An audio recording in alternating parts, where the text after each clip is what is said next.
¿Qué tal? ¿Cómo están? Vamos a hablar hoy de las palabras de Jesús en la cruz. Al pensar este video, vi un video de el canal de Cristiano Crítico que me parece muy interesante porque al tratar las palabras de Jesús, tratan la salvación. Obviamente estamos en la cruz, qué momento más crítico para la salvación que la crucifixión.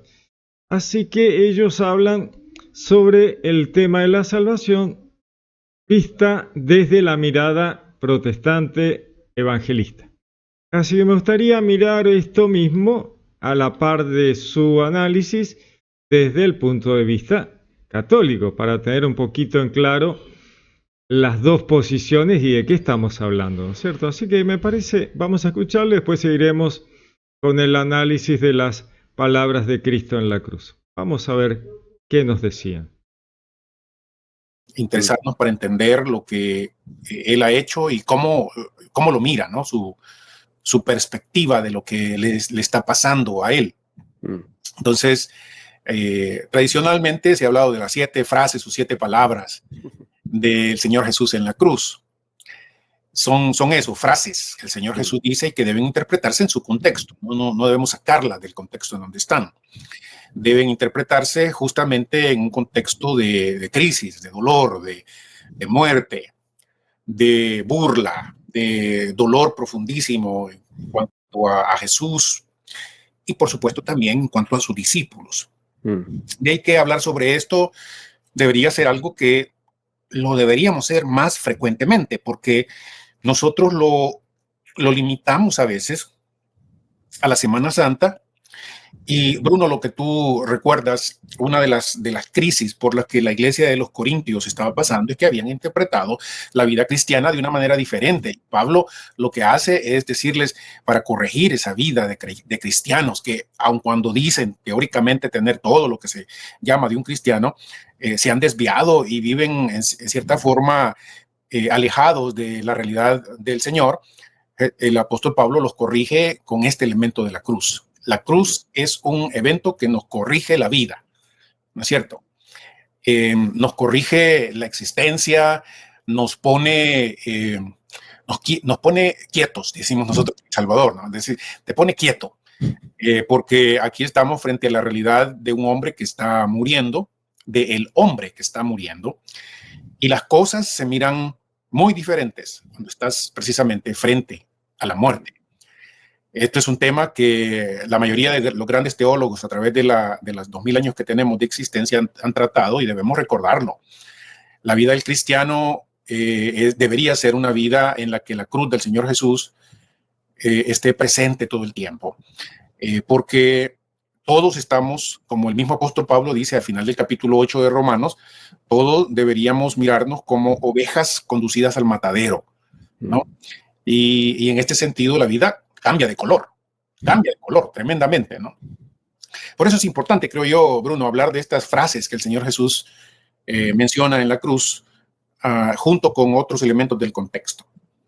Sí, sin duda. Y quiero comenzar por este pasaje de Juan 19, ¿no? Que es todo este bloque de acá, donde dice, después de esto, sabiendo Jesús que ya todo estaba consumado, dijo para que la escritura se cumpliese, tengo sed. Y estaba allí una vasija llena de vinagre, entonces ellos empaparon en vinagre una esponja y poniéndola en un hisopo se la acercaron a la boca. Cuando Jesús hubo tomado el vinagre, dijo, consumado es. Y habiendo inclinado la cabeza, entregó el espíritu. Recordemos que ese beber en la cruz tiene que ver con la cuarta copa del Pesaj. Recuerden que Jesús estaba celebrando la cena del Pesaj, ¿no es cierto? La última cena es una cena del Pesaj, ni más ni menos, es la cena de la Pascua judía. En la cena de la Pascua judía hay 4 copas. Jesús había bebido 3 de las 4. Los apóstoles y los discípulos todavía habían tomado la cuarta, pero él dice, no voy a tomar la cuarta hasta que no esté en el reino de mi Padre. ¿Cuándo toma la cuarta copa? En la cruz, cuando ya está todo consumado, ¿no es cierto?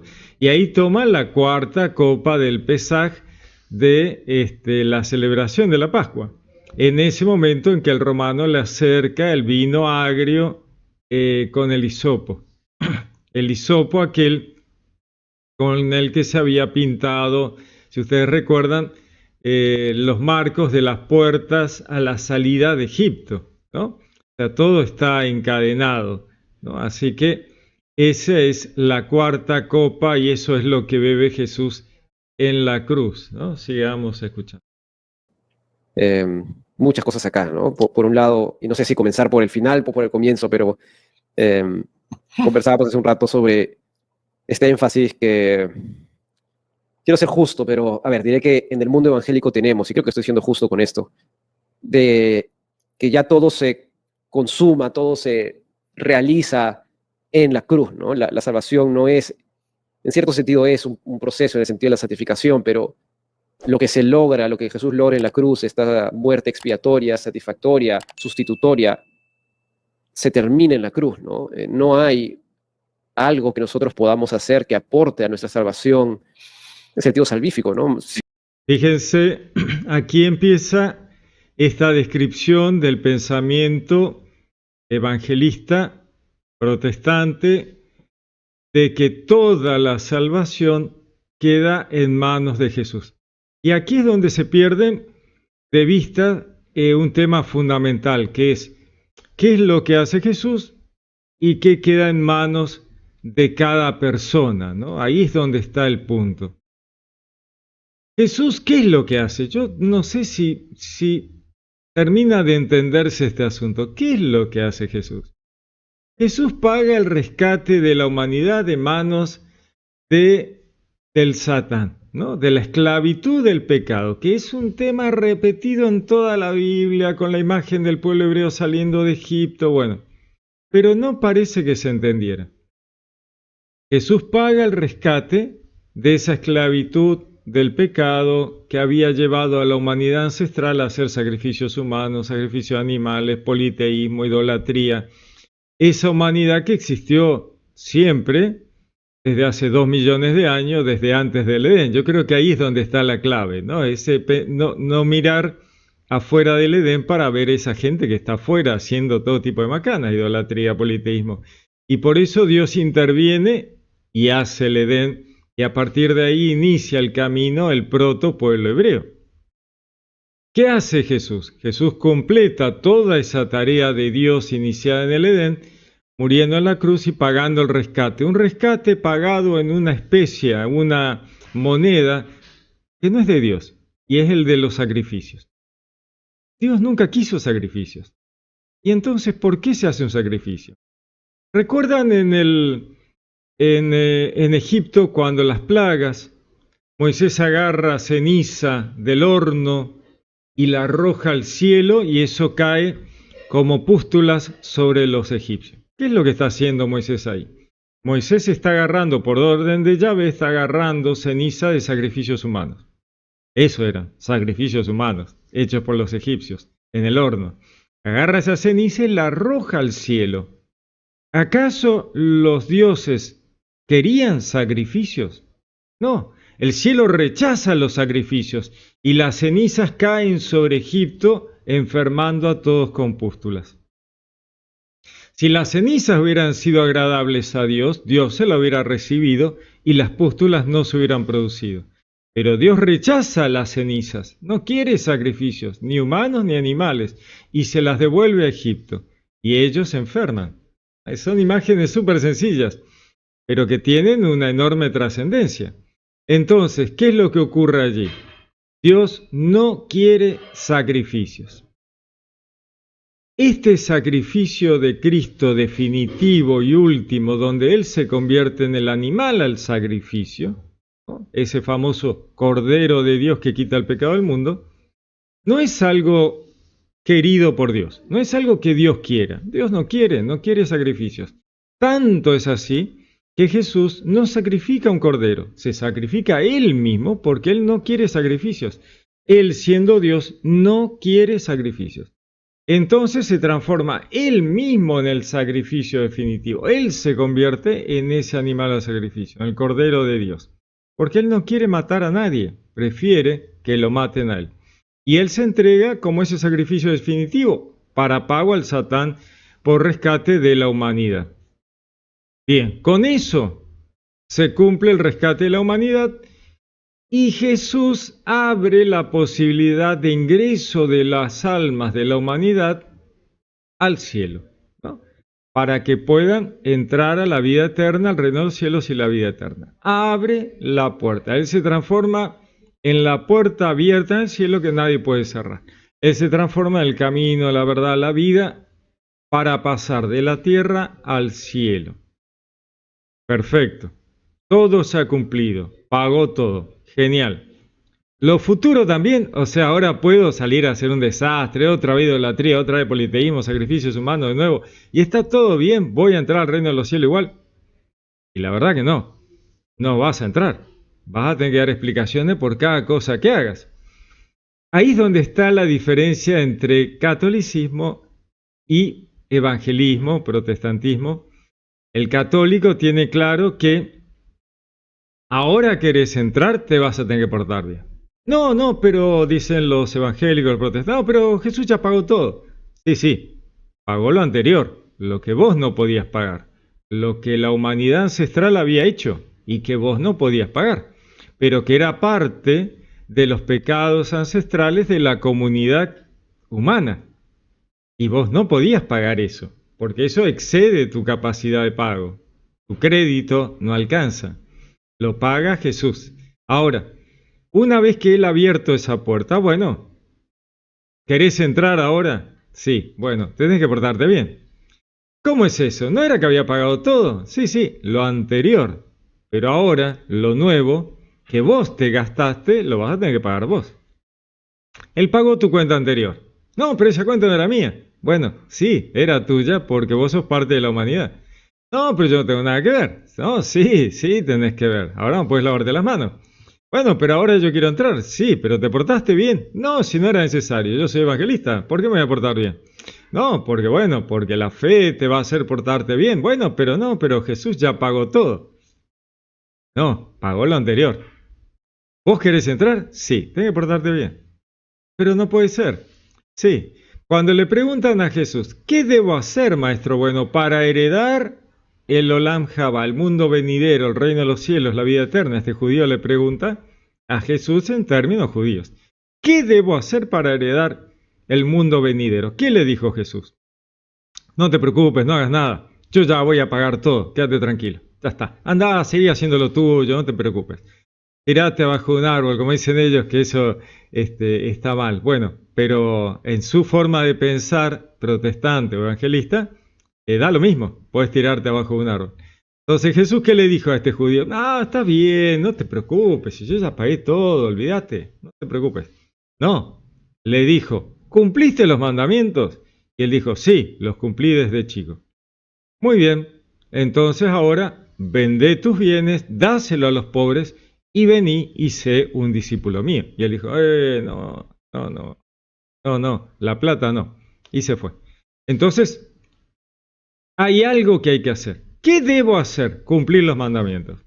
O sea que tenés que hacer acciones, buenas acciones. No, pero dice, no es por obras, no es por mérito, ahora los vamos a escuchar. Claro, pero no se dan cuenta de que las obras, los méritos de los cuales habla la palabra, es la ley mosaica. Es la ley de Moisés. Confunden. Es tremendo. Confunden obras de la ley con buenas acciones de amor al prójimo. Es una cosa que no me termina de entrar en la cabeza. ¿Cómo puede ser que lo confundan? Confundan obras de la ley de Moisés con buenas acciones. A veces coinciden las dos cosas, pero Jesús pide buenas acciones. Entonces Él dirá, porque tuve hambre y me diste de comer, tuve sed y me diste de beber, enfermo y visitaste, en la cárcel me visitaste. ¿Cuándo hicimos eso? Cuando lo hiciste con estos pequeños, lo hiciste conmigo. Y de la misma manera dice al revés, cuando tuve hambre y no me diste de comer, cuando tuve sed y no me diste de beber. ¿Cuándo hicimos eso? Cuando no lo hicieron con estos pequeños, no lo hicieron conmigo. Buenas acciones. Y al final el rey dice, unos van a entrar y otros no van a entrar. Acciones. No, pero si Jesús ya pagó, entonces Jesús ese día habló al cohete. No sé para qué dijo eso. Se dan cuenta que no tiene sentido. Las buenas acciones permiten entrar al reino de los cielos. No hay vuelta, no hay nada que hacer. O crees lo que dijo Jesús o no crees lo que dijo Jesús. ¿No? No, pero a mí no me sirve lo que dijo Jesús. A mí me sirve que Jesús haya pagado todo y ya está. Por sola fe, yo entro. No me digas, mira que te vas a pegar un golpe, te vas a pegar un porrazo. Porque cuando quieras entrar y digas, no, pero con sola fe yo estoy adentro. No me digas. ¿Y tus buenas acciones? No, porque no es por mérito. Así que no era por mérito. No te pases de listo. Si no haces buenas acciones, no vas a entrar. No, vamos a escucharlo. Sino más que evidenciar una fe genuina y una verdadera respuesta a esta gracia, pero no es algo que nosotros podamos lograr, no es un mérito, no hay posibilidad de obras, ¿no? Lo que no es un tema menor. Y ahí te quiero el pase para eso, pero solo quiero, el domingo estaba teniendo una conversación.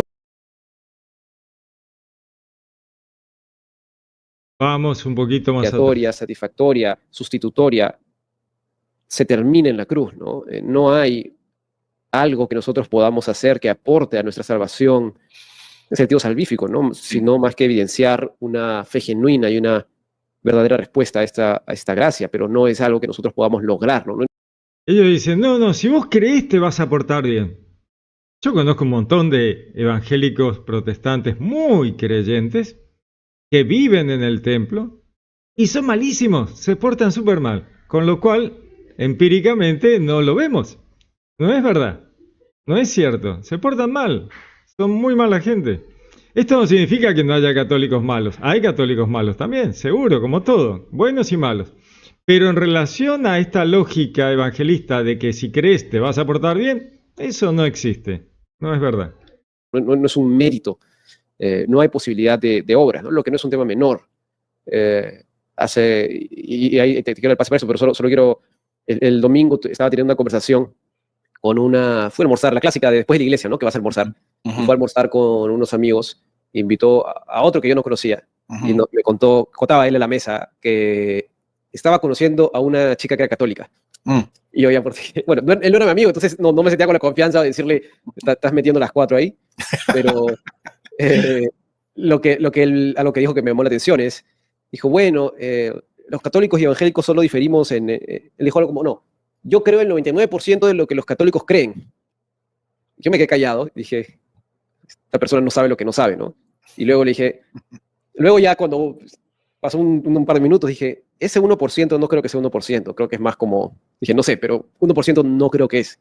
Digo, lo que creo que sí nos podemos aferrar es a que los dos creemos en el mismo Dios. Yo no haría la acusación que algunos hacen de decir que los católicos creen en otro Dios, creo que eso es excesivo. Pero sí, por ejemplo, y a esto voy con el tema de las obras, ¿no? Es justamente el tema de el lugar de las obras en la salvación para nosotros evangélicos es la evidencia esperable, razonable, que todo creyente, verdadero creyente debe tener, pero la afirmación de que la obra salvífica se consume en la cruz, ¿no? Por las palabras de Jesús y N cosas más, pero tocándolo de las palabras de Jesús, para mí esto es... La obra salvífica se consuma en la cruz, a nivel general, a nivel de toda la humanidad, pero no a nivel individual. Guarda con eso, chicos, ¿eh? Porque él se sube a, bueno, Dios ya salvó a todos, ya está, listo, yo la tengo segura, estoy adentro. O sea, el pensamiento de algunos judíos que pensaban que ya la tenían reatada, estaban adentro, ¿no? Y Jesús les dice, ojo, que no van a entrar. Y ellos decían, pero ya estamos adentro, si ya que hemos cumplido con, nos circuncidamos y estamos aquí leyendo la Torá, y él le dice, no, van a entrar porque ustedes se portan mal. No hacen las cosas buenas que deberían hacer, son unos hipócritas. Dicen una cosa y hacen otra. Hacen acciones. Y no está hablando precisamente de la ley de Moisés, está hablando de acciones Jesús, ¿no? Dicen una cosa y hacen otra. No se están portando bien y no van a entrar, dice Jesús, ¿no? Acciones. Vamos a escuchar. Eso es central. Sí. Sí, de hecho en este pasaje que enseñas aquí hay dos de las frases que el Señor Jesús dice en la cruz, el tengo sed y el consumado es. Empezaste por este del consumado es, terminado es, concluido es. ¿Qué es lo concluido? ¿Qué es lo consumado? Y claramente esto nos lleva a que repensemos, releamos los evangelios y miremos cómo el Señor Jesús apunta desde un inicio de su ministerio a la cruz como el elemento central por lo que él ha venido. Hay varias otras cosas, obviamente, y en otros podcasts quizás tenemos que tomar tiempo para hablar de los propósitos de la encarnación del Señor, en donde podemos encontrar la revelación del Padre. Por supuesto, tenemos que hablar de el cumplimiento de los pactos en cuanto a la identidad de Jesús como el rey davídico. Tenemos que hablar del hecho de que Jesús en su manifestación nos habla de un Dios compasivo, de un Dios que es como este hombre Jesús que nos revela al Dios verdadero y también al hombre verdadero. Pero junto con todas estas cosas, el Señor Jesús habla desde el inicio en los evangelios y progresando. Cuando uno va avanzando en la lectura de ellos, mira que la cruz no es un accidente, la cruz no es una tragedia que le suceda al Señor, sino algo que desde un inicio está planeado y es el propósito. Jesús quiere llegar ahí. Esto es tremendo, ¿no? Jesús quiere, y todos los pasajes del Nuevo Testamento testifican de eso, ¿no? Los pasajes tempranos del Nuevo Testamento en las epístolas del apóstol Pablo, que para esto ha venido el Señor. Jesús vino para esto, para morir, para terminar una tarea que incluye sobre todas las otras cosas la cruz. El consumado es de Jesús ahí. Tiene que ver con su obra de obediencia, con su obra de entrega total al Padre como ofrenda a favor del ser humano, como expiación y como propiciación. Dos palabritas complicadas que a veces repetimos nosotros y que muchas veces pocos entienden, ¿no? El consumado tiene que ver con esa obra expiatoria. Jesús paga por nuestro propio pecado, por el pecado del injusto, el justo por el injusto. Y Jesús dice aquí, he pagado, he terminado con esto. Y por supuesto, esta obra propiciatoria en donde el Señor Jesús cancela la deuda y por eso abre una vez más la ventana o la puerta para que el ser humano se pueda relacionar con Dios. Aquel, por supuesto, que acepta esta obra del Señor Jesús, que se pueda relacionar con Dios de una manera directa. Este consumado tiene que ver precisamente con eso, con la convicción de que el ser humano, para entrar en comunión con Dios plena, para estar convencido de que no existe otra cosa que él pueda hacer para lograr el favor de Dios, todo esto lo ha hecho el Señor Jesús. Eso no hay otra cosa que la persona pueda hacer para lograr el favor de Dios. Fíjense qué mirada deprimente y depresiva, ¿no? Vos no podés hacer nada para lograr el favor de Dios. Feo, ¿no? Como mínimo, feo. No, pues son extremistas. Dios hizo todo, Jesús hizo todo. ¿Vos podés hacer algo? No, nada. Nada de lo que vos me traigas me sirve. Claro, pero eso tiene que ver con la salvación general a la humanidad, las leyes, la ley mosaica, las obras de la ley. No tiene que ver con tus buenas acciones. Eso tiene que ver con que la gracia es el don gratuito de Dios de haber venido por amor a buscarnos. Un padre amoroso que viene a buscar a sus pibes que están siendo maltratados. Entonces dice, yo vengo por amor, no porque ustedes hicieron sacrificios durante años, cientos de miles de años hicieron sacrificios humanos, sacrificios animales. No fue eso lo que me motivó a venir, sino simplemente el amor de verlos que los estaba maltratando el Satán. Entonces vengo a rescatarlos. Ok, fantástico. Bueno, ahora me van a tener que explicar por qué estuviste haciendo esto, por qué estuviste haciendo el otro. Sentás a tus pibes alrededor tuyo y le decís, bueno, mirá, que yo estuve viendo lo que vos hacías. No, pero me viniste a buscar para ir a casa. Sí, yo te llevo a casa. Pero no vas a ver tele, no vas a jugar con los jueguitos, porque yo vi lo que vos estabas haciendo. Vos estabas maltratando a tu amigo, estabas robándole las golosinas, estabas portándote mal, le mentiste, lo engañaste. Así que ahora vas a ir en penitencia. Sí, no, pero ¿no pagaste vos todo eso? Ah, te pases de vivo. Yo te rescaté, pagué la deuda de todo lo que ustedes habían consumido, haciendo macanas antes que yo llegara. Pero ahora, todo lo que viniste haciendo en el auto, pegándole a tu compañerito al lado, robándole las golosinas, engañándolo, mintiéndolo, eso lo vamos a arreglar en casa ahora cuando lleguemos. Es súper simple, ¿no? Lo que pasa es que a veces hay una mirada, por un lado, súper depresiva y deprimente de yo no puedo hacer nada para lograr el favor de Dios. Entonces, ¿para qué me voy a portar bien? No me porto bien, si no vale la pena. Dios no quiere mis buenas acciones. Es una cosa de locos. ¿Cómo Dios no va a querer tus buenas acciones? Es lo único que quiere, tus buenas acciones. Dios es lo único que realmente quiere, que te portes bien. Todo lo demás, no tiene mayor importancia. Lo importante es las buenas acciones y ellos las descartan. No, no vale la pena, Jesús ya pagó la cuenta, ya está. No vale la pena hacer nada bueno al respecto. Estamos todos locos.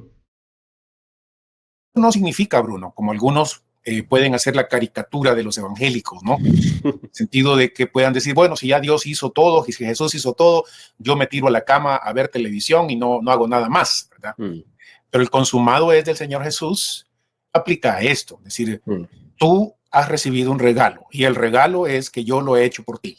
Consumado es. Sobre esto puedes confiar, trabajar y relacionarte con Dios. Esa frase es, si quisiéramos ocupar otra palabra, ¿no? Lapidaria, en el mismo contexto de la muerte, ¿no? Claro. Lapidaria, es decir, para aquel que dice, no, necesito hacer otra cosa para encontrar al Señor, necesito otra cosa para agradar al Señor. Jesús nos repite desde la cruz, lo he terminado.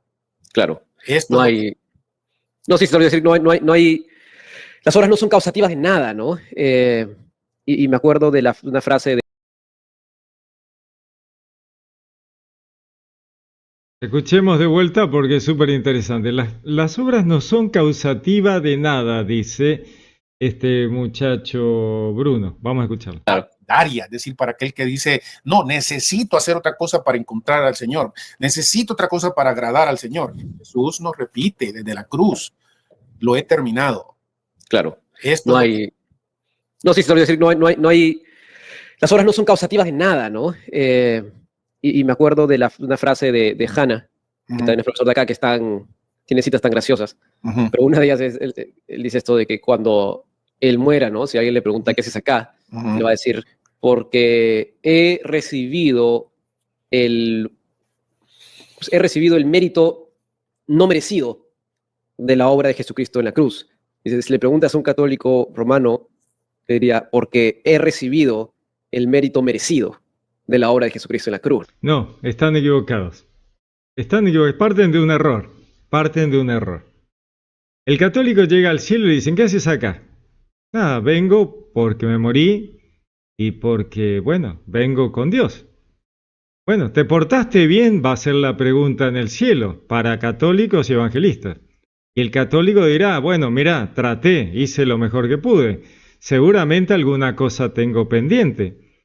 Me doy cuenta del error que cometí y ahora que estoy acá quisiera purgar lo que me falta para poder entrar al reino de los cielos. Y Dios, en el pensamiento católico, nos va a decir, está bien, acá tenés el purgatorio para que te arrepientas, pidas perdón, tomes conciencia, alcances la santidad y puedas entrar al reino de los cielos. Sin embargo, para el evangelista llega allá y dice, ¿qué tal? ¿Qué tal? Acá vengo a entrar. ¿Y por qué pensás que vas a entrar? Porque Jesús pagó la deuda. No me digas. Che, ¿y te portaste bien? No, no eran necesarias, ¿no? Así que no eran necesarias las buenas acciones. No, yo creo que hay un error enorme en desconocimiento de la posición católica. No tienen ni idea. Sí, los dos vamos a la cruz. Eso es cierto, eso es justo. Sin embargo, nosotros decimos, yo no aporto nada a mi salvación, no nada que sea causativo de la salvación. Las obras son simplemente la evidencia esperable de esto, pero no, para mí las palabras como dicen, ¿no? Las palabras de Jesús son categóricas, para usar otra palabra, en esto, ¿no? Con él se consuma todo, no hay posibilidad, ¿no? Le echan todo el fardo a Jesús. Bueno, Jesús pagó todo, ya está, yo no tengo que hacer nada. Claro, pero son dos instancias distintas. Una es el haber pagado todo lo anterior. Ahí sí, uno está pintado, mirando afuera.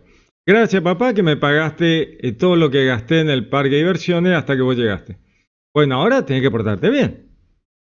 Y ahí el católico sabe perfectamente bien que debe portarse bien si quiere entrar al reino de los cielos. Al reino de los cielos no entra nada que no esté a santo, santo, santo. ¿Cómo hace un evangelista para entrar? Yo quiero saber, porque si ellos no les preocupan las buenas acciones, ¿cómo logran la santidad para entrar al cielo? ¿Están tan seguros de que van a morir santo, santo, santo? Pues encima no creen en el purgatorio, están fritos. O sea, el purgatorio va a estar igual, porque el purgatorio es católico. Así que en el cielo el purgatorio está igual. Tanto para los evangelistas como para los católicos y para los ateos, musulmanes, hindúes. El purgatorio está para todos. Así que ellos no pueden hacer nada al respecto. Van a tener el purgatorio de todas maneras. Pero qué vida rara para mí, ¿no es cierto? Yo lo pienso y digo, qué vida rara. Pensando, puedo hacer cualquier macana y voy a entrar al reino de los cielos igual y no, me voy a portar bien porque si tengo fe, las obras se producen de todas maneras. Que no es lo que se ve empíricamente, no lo ves en la realidad. Está lleno de gente creyente que se porta mal. Los demonios creen y tiemblan, dice la palabra, ¿no? O sea, no digo con esto que los evangelistas sean malos, digo que tanto los católicos como los evangelistas que tienen fe se portan mal. Portan bien y se portan mal. Hay de todo, hay de todo. Hay gente muy santa y hay gente muy mala. De los dos lados. Pero es raro el pensamiento de no tengo que hacer buenas acciones. El católico creyente que ora mal sabe que está orando mal y que está haciendo lo que no tiene que hacer.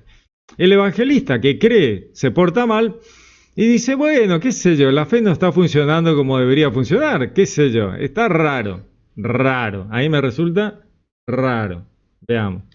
Ante las personas que lo he leído bastante, esta acusación de Moisés. Pero entonces, ¿cuál es el punto? ¿No? ¿Para qué? Y bueno, es que la Biblia no me dice lo contrario, ¿no? La Biblia me dice que tengo que seguir haciendo las cosas bien por amor y retribución, que incluso la palabra ahí de repente está mal puesta, pero en agradecimiento y en amor a este Dios que nos salva sin ninguna necesidad, obligación o responsabilidad de hacerlo, ¿no? Sí. Tenés que portarte bien. La Biblia dice eso. Tenés que portarte bien. Entonces tenés que portarte bien. Y si la Biblia te dice que tenés que portarte bien, y si no te portás bien, ¿qué va a pasar? Ahí es donde viene el punto. Ellos dicen, no, pero la salvación se pierde. Puedo no portarme bien. El católico dice, sí, guarda que la salvación se pierde. O sea, la salvación es la puerta abierta, pero de ahí a que vos pases por la puerta, esa es otra historia. La puerta va a estar siempre abierta, pero vos no vas a entrar. Ahí está el punto. Pero Jesús nos dice eso. Sí, las obras, tal como el Nuevo Testamento lo presenta en las dos vertientes mayores, ¿no? El apóstol Pablo y el apóstol Santiago. Las obras son el resultado natural de aquel que ha entendido la gracia recibida en el consumado es de Jesús. La consecuencia natural no es lo que se ve, chicos. Lamento decirles, ¿no?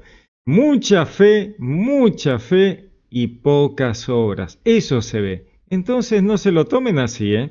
Eso le dicen a los feligreses, para que los feligreses no tengan cargo de conciencia. Pero no funciona, ¿eh? No, eso no funciona así. Es lo más natural, es lo que se espera normalmente es un hombre y una mujer que respondan por amor a Dios, en entrega total a este amor también total. Por otro lado, se olvidan de los ateos. Esta gente vive en Evangelinolandia. Con todo respeto, me río por el... no es por falta de respeto, sino simplemente porque me da gracia. Viven en el mundo evangélico. Y los ateos... ¿Se les ha ocurrido, chicos, que existen los ateos? ¿Que existen los hindúes? ¿Que existen los musulmanes? ¿O no hay lugar en el cielo para todas las otras religiones? Pues siempre pienso lo mismo. ¿No hay lugar para ellos en el cielo? El ateo no cree en Jesús, no sabe, quizás ni siquiera sabe que Jesús existe. Pero el tipo se porta bien. ¿Qué dice el católico? Ese tipo va a entrar. ¿Por qué? Porque cuando llegue al cielo el ateo se va a convertir en creyente. Frente a Dios no hay ateos. Inmediatamente se le va a preguntar, ¿te portaste bien? Sí. ¿Hiciste lo bueno? Sí. ¿Lo correcto y lo justo? Sí. Adentro. Ya está.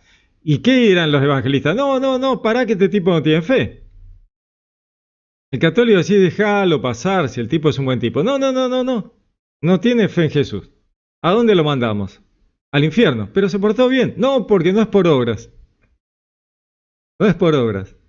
Sí, es por obras, es por buenas acciones. El ateo se portó bien, adentro. El católico dice abrir la puerta, dejarlo pasar. ¿Qué dirá el evangelista? No, porque no cree, no tiene fe. ¿Se dan cuenta? O sea, no tiene lógica. Llega el hindú y dice, no, pero yo creo en Dios. No, pero no es el Dios de los evangélicos. Sí, sí, pero cree en Dios. Tipo cree en Dios. Y se portó bien, cumplió con el Dharma, la acción correcta. O sea, dejarlo entrar. Es un buen hindú, adentro. No, pará, que este no cree en Jesús. Es un pagano. No tiene lógica. Las obras en la teología evangélica tienen importancia, que nadie les cuente otro cuento. Las obras sí tienen importancia, pero no tienen la importancia que el católico romano quiere a veces adjudicarles. Las obras, tal como el Nuevo Testamento las pintan, el mismo apóstol Pablo, ¿no? En el famoso pasaje de Efesios capítulo 2, donde nos habla de que hemos sido salvos por gracia, no por obras, para que nadie se gloríe, y sin embargo él añade. Esos son obras de la ley mosaica. No son las buenas acciones. A veces combinan, pero ellos lo confunden. No entiendo por qué lo confunden. Son las obras de la ley mosaica, de la ley de Moisés. Pero Jesús, cuando habla sobre el tuve hambre y me diste come, está hablando de buenas acciones de amor al prójimo, no obras de la ley de Moisés. ¿Por qué lo confunden? No lo entiendo. Al final, que hemos sido salvos para obras, obras que Dios creó, obras para que andemos en ellas, a aquellos que obviamente hemos aceptado. Aquellos que hemos aceptado, che, y los ateos, y los hindúes, y los musulmanes, y los marcianos, y los enanitos verdes, qué sé yo, cualquiera que venga del espacio y no tenga ni idea, eso todos al infierno. Al Señor Jesús y su obra completa.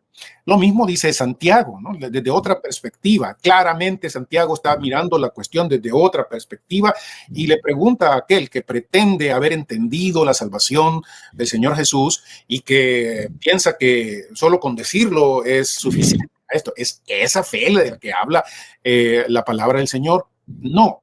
La verdadera fe es aquella que, esa confianza otra vez que el ser humano tiene, y esa confianza total que va más allá de una afirmación, de una oración, digamos, en un momentito de emoción, sino el confiar en que esto es verdad y por lo mismo yo voy a funcionar de esta manera.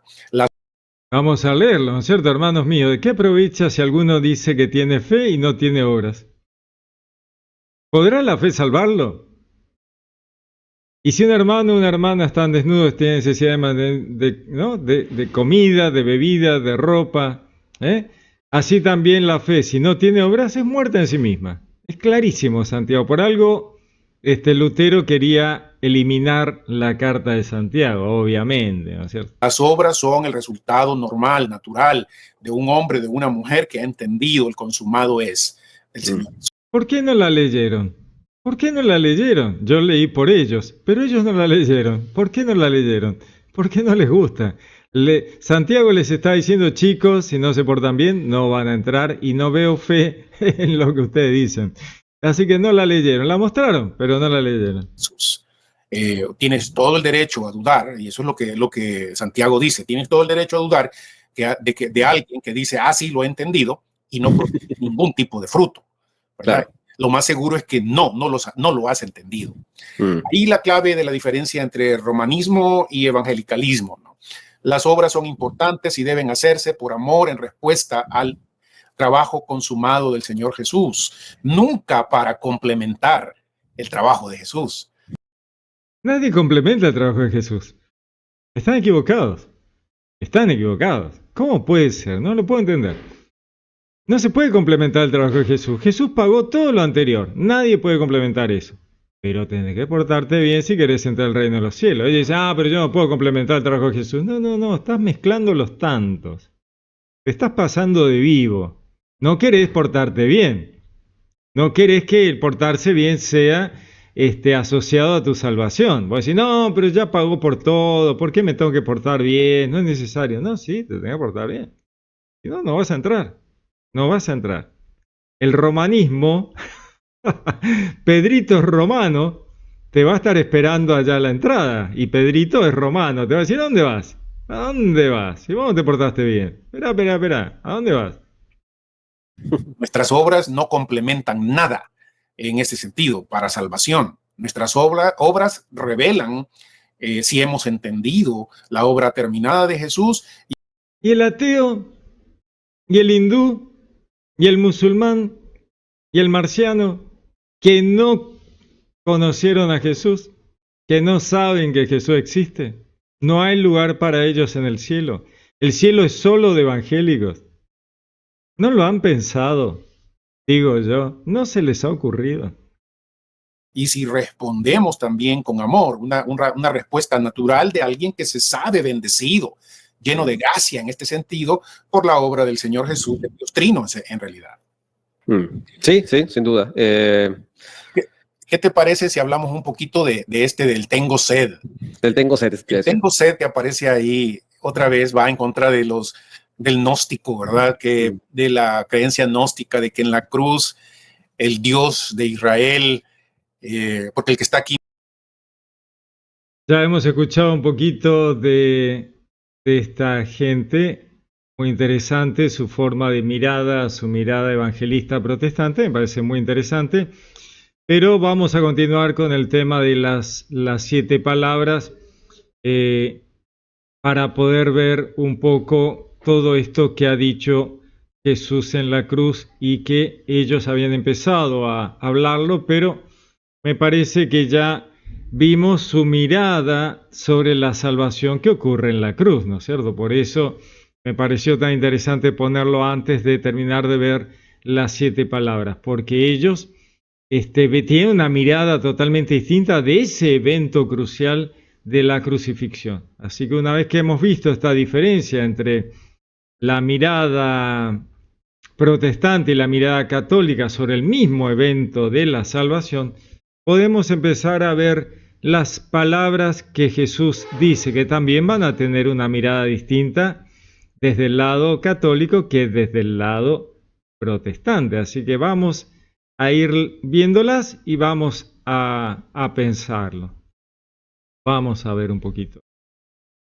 Entonces, tenemos una de las palabras que Jesús dice es esta: Padre, perdónalos porque no saben lo que hacen, ¿no? En este tema de la absoluta misericordia, por eso justamente Jesús dice esto, o Lucas levanta esto en su evangelio, porque Lucas es un evangelio que está escrito desde la perspectiva de la misericordia y del animal al sacrificio. Por eso Lucas se asocia al buey, este buey del tetramorfo. Recuerden que el tetramorfo es esa visión de Ezequiel o del Apocalipsis donde se ven los 4 roles de la divinidad del Verbo en la historia de la salvación. Ser completamente hombre, ser el león de la tribu de Judá, ser el animal al sacrificio, que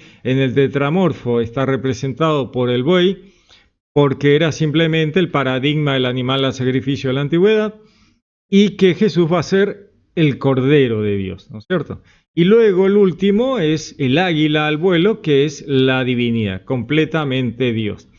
Cada evangelio está escrito desde una de esas perspectivas, ¿cierto? Por eso tenemos 4 evangelios: Mateo, el hombre; Marcos, el león de la tribu de Judá; Lucas, el animal al sacrificio; y Juan, totalmente trascendental y teológico, la divinidad. Por eso tenemos 4 evangelios y no 56 o uno solo. Ese es el tema. Por eso hay 3 sinópticos. Los 3 roles de la divinidad bien terrenales: hombre, hebreo, judío y animal al sacrificio. Y el 4, el de Juan, divino, ¿no? Trascendental y teológico. Entonces, volvemos a Lucas, que él toma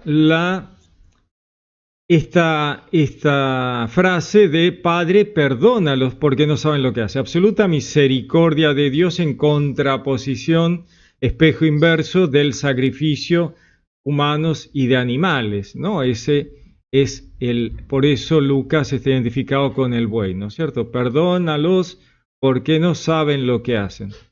La humanidad haciendo macanas sin saber lo que realmente estaban haciendo, ¿no es cierto? Después tenemos esta muy importante y una diferencia enorme entre protestantes y católicos. De cierto te digo que hoy estarás conmigo en el paraíso, ¿no? Entonces algunos protestantes dicen, te digo de cierto hoy que estarás conmigo en el paraíso. O sea, cambian corren la coma, digamos, ¿no? Te digo hoy, Jesús nunca habló de esa manera, estarás conmigo en el paraíso algún día. ¿Quién sabe cuándo? No sé. Mientras tanto, anda a dormir porque creen que las almas duermen hasta que llegue el momento de despertarlas por la trompeta. O sea, una idea rara. Anda a dormir, ¿no? ¿Hasta cuándo duermo? Hasta que yo te llame. ¿Cuándo? Ya vas a escuchar la trompeta. Ahí va a ser el despertador y te vas a levantar. No han leído el Apocalipsis. No han leído el Apocalipsis. El libro del Apocalipsis no hay nadie durmiendo. Yo quiero que me muestren a una persona durmiendo en el libro del Apocalipsis. No hay ninguna. El ruido no te deja dormir. Las cítaras, los cantos, cantan santo, santo, santo. Olvídate. Si pensabas dormir, aprovecha ahora porque en el cielo no vas a poder. El ruido no te va a dejar. Cantan las cítaras, el movimiento de los ángeles van para acá, van para allá. Los cientos de miles de millones de almas que van con el Cordero y cantan santo, santo. No hay forma, no hay forma. Olvídate. Entonces, ¿de qué dormir? No. ¿Y cuál es la trompeta que hay que escuchar? Es la palabra de Dios que ya se escuchó mientras él caminaba en Galilea, en Judea. Era esa palabra de él, era la trompeta que sacó a los muertos del sepulcro. Esa era la muerte que estaba pendiente sobre la humanidad desde el Edén. Y ya se despertaron, si es que había alguien que despertarse. Ya están andando, salieron de los sepulcros. Es una imagen simple y sencilla. La trompeta es la palabra de Dios, que sacó a los que estaban en los sepulcros. Toda la humanidad que tenía la posibilidad de la muerte segunda han salido a la vida. Nadie dormía, nunca durmieron. Lo vemos cuando Lázaro y el rico. Ah, no, eso es un invento de Jesús, dicen. Ah, ¿qué inventó Jesús? Jesús nunca inventó nada. Cuento lo que he visto, dice Jesús. Lo vio en el cielo, porque Él es Dios. Así que Él vio a muchos Lázaros y muchos ricos en el cielo. Lázaros que ya estaban en el cielo con Abraham y ricos que estaban en el purgatorio. ¿No es cierto? En el purgatorio. Y ahí arrepintiéndose, intercediendo por su familia, haciendo lo que tiene que hacer, arrepentirse, tomar conciencia, pedir perdón para poder pasar el abismo que separa el infierno personal del reino de los cielos, ¿no? Ese es el tema. Entonces, hoy estarás conmigo en el paraíso, hoy, ahora, ya, sin dormir, sin esperar. ¿Y por qué? ¿Por qué? Si eso no es lo que me enseñaron en mi iglesia dominical, ¿no? ¿Por qué? Porque este hombre que está ahí al costado de Jesús y que era un sicario, no era un malhechor, no era un ladrón, los crucificados solo eran sediciosos ante el imperio, no había ladrones crucificados.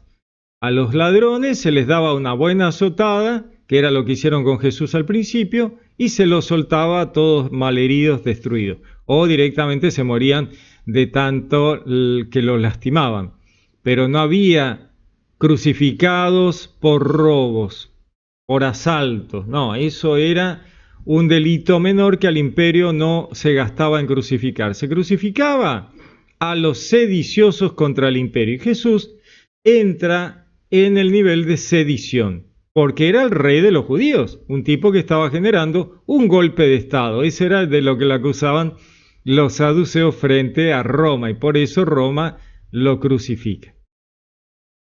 Entonces, dijo Jesús, de cierto te digo que hoy estarás conmigo en el paraíso. Hoy, ¿por qué? Porque esta persona, el sedicioso que está al lado de él, se arrepiente, lo defiende, toma conciencia de lo mal que había actuado y en su alma ya estaba listo para entrar al reino de los cielos. Eso era todo el trabajo que había que hacer. Y Dios le dice, hoy vas a estar conmigo en el paraíso. Algo que este hombre, esta persona había soñado toda su vida y había pasado toda su vida pensando en ese paraíso, el Gan Edén del judaísmo, ¿no? Esperando lograr entrar al paraíso. Y Jesús, que lo conoce profundamente, le dice, quédate tranquilo que hoy vas a estar conmigo. Ya está, tu sufrimiento ha terminado. Maravilloso. Juan 19. Mujer, he aquí tu hijo, he ahí tu madre, ¿no? Le dice Jesús al apóstol que amaba, ¿no? Al discípulo amado, Juan, ¿no? Al discípulo amado. En el discípulo amado está presente toda la iglesia, ¿no? Porque la iglesia es el discípulo amado de Jesús. Así que Juan es el discípulo amado y la iglesia es en Juan el discípulo amado. Y ahí Jesús le entrega a María como madre del discípulo amado. Pero no era que María tenía un montón de hijos. ¿Dónde están los otros hijos de María? Bueno, María no tuvo otros hijos. El único hijo que tuvo fue Jesús. Y por eso la deja María a Juan, pues si no le hubiera dado a María a todos los otros hijos, tenía que haber estado los 30 pibes de María ahí a la cruz, y Jesús le hubiera dicho, che chicos, cuídenla a mamá. Pero como Jesús era el hijo único de María, se la deja a Juan, ¿no? Y ahí le dice, mujer, he ahí tu hijo, no uno de tus hijos, no, he ahí tu hijo, Juan. La iglesia, ¿no? Y a la iglesia en Juan le dice, he ahí tu madre. Y María pasa a ser la madre del discípulo amado y de la iglesia, ¿no? De la iglesia cristiana. Otra de las frases en Mateo 27. Mateo encarna, digamos, escribe el hagiógrafo desde la perspectiva del hombre, ¿no? De la humanidad de Cristo, del hombre en el tetramorfo. Entonces, Mateo toma de Jesús este Salmo 22, que el Salmo 22, no es que Jesús se acordó del Salmo o que Mateo se haya acordado del Salmo. El Salmo prefiguraba ya ese momento en que Jesús hablaría en la cruz, porque a veces se ve esto al revés, dice, no, lo que pasa es que el evangelista buscó en la Biblia un salmo que estuviera bueno para ponerlo ahí, como si estuviera inventando todo, ¿no? Eso es lo que dicen los que dicen que todo es inventado. No, pero lo que pasa es que era como un rompecabezas, buscó un salmo y dijo, che, qué lindo este salmo para ponerlo y lo puso.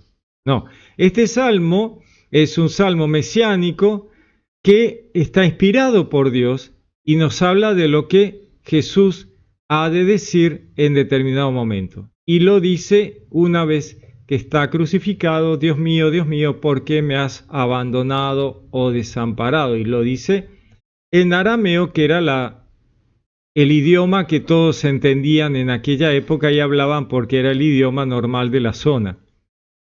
El hebreo se usaba solamente en la liturgia y mucha gente también entendía y hablaba el griego, ¿no? Pero el arameo era la lengua de la zona, por eso el Padre Nuestro estaba en arameo y muchas frases de los evangelios están en arameo.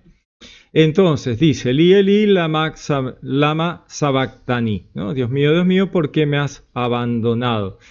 ¿Qué es lo que ocurre aquí? Jesús está encarnando en ese momento a toda la humanidad. Toda la humanidad está muriendo en la cruz junto con Él.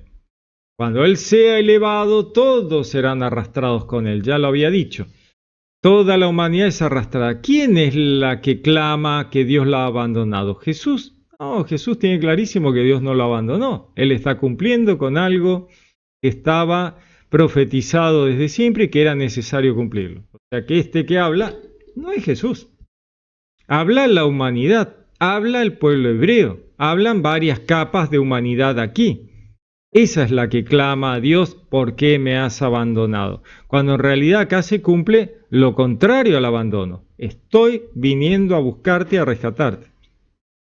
Esta es una mirada muy humana de la humanidad o del pueblo hebreo que ve que su Mesías se está muriendo ahí, ¿no es cierto? Entonces esta no es una mirada de Jesús, sino una mirada de la humanidad o del pueblo hebreo que ve que sus esperanzas se están esfumando al ver a su Mesías muriendo. Pero esto no es de la divinidad de Cristo, sino de la humanidad, de la humanidad.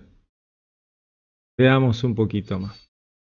Tengo sed, Juan 19, la cuarta copa del Pesaj, ¿no? Jesús había tomado 3 de las cuartas copas del Pesaj y la cuarta la tomaría en la cruz en ese momento de la muerte en la cruz. Y ahí el romano le acerca con un hisopo el vino agrio. Y ahí toma la cuarta copa del Pesaj. En Getsemaní, Jesús le había dicho al Padre, pasa de mí este cáliz, el de la cuarta copa, pasa de mí este cáliz de la crucifixión, pero no se haga tu voluntad, sino la mía. Y aquí hay algo para los unicitarios. ¿Por qué el Verbo encarnado le pide al Padre que haga algo si es el Padre el que está ahí abajo y son los dos lo mismo? Eso es lo que piensan los unicitarios. Obviamente que son dos personas distintas, el Padre y el Verbo encarnado, el Hijo. Si no, esta conversación entre el Verbo encarnado y el Padre no tiene sentido. Es una locura total. Bueno, esa es la forma de ver de los unicitarios. El Verbo encarnado está haciendo un teatro y hablando de sí mismo, que es Dios Padre. O sea, una locura total. No tiene mucha lógica. Pero bueno, el Verbo encarnado le está diciendo a Dios Padre, pasa de mí este cáliz, la cuarta copa del Pesaj. Veamos también la frase consumado es o pagado es, que dice Jesús luego de beber la cuarta copa del Pesaj en la cruz. Juan 19:30. Cuando Jesús tomó el vinagre dijo, consumado es, y habiendo inclinado la cabeza entregó el Espíritu. Ese Espíritu Santo, el Espíritu de Dios, el Ruach Adonai, el Ruach HaKodesh, el Ruach HaKadosh, el Espíritu de Dios. Jesús es Dios y el Espíritu Santo vuelve a Dios y Jesús muere como hombre. Obviamente que Dios no muere, pero sí la humanidad de Cristo. Dios desciende en esa imagen de descender, pues Dios no baja a ningún lado, sino simplemente va a rescatar a las almas que están esperando que Dios las rescate. Ese bajó a los infiernos, ¿no es cierto? Es ir a esa dimensión donde están las almas esperándolo. Él las rescata, las libera, sube a los cielos con el Padre y vuelve a resucitar para, Él resucita y continúa esos días con los apóstoles, los discípulos. Recuerdan que Él resucita, se va con el Padre y luego se presenta a los apóstoles, los discípulos. Entonces, consumado es simplemente haber terminado con todo el trabajo, el proceso de salvación, desde Adán y Eva hasta la crucifixión de Él. Así que ahí es ese consumado, es pagado, es que se consuma la salvación. Ok, pero volvemos a lo que vimos antes. No te libera de las buenas acciones. Las buenas acciones las tienes que hacer si querés entrar al reino de los cielos. Porque es consumado todo el trabajo de Dios para la salvación, pero tu salvación está abierta, la podés usar si te portás bien. Entonces, veamos un poquito.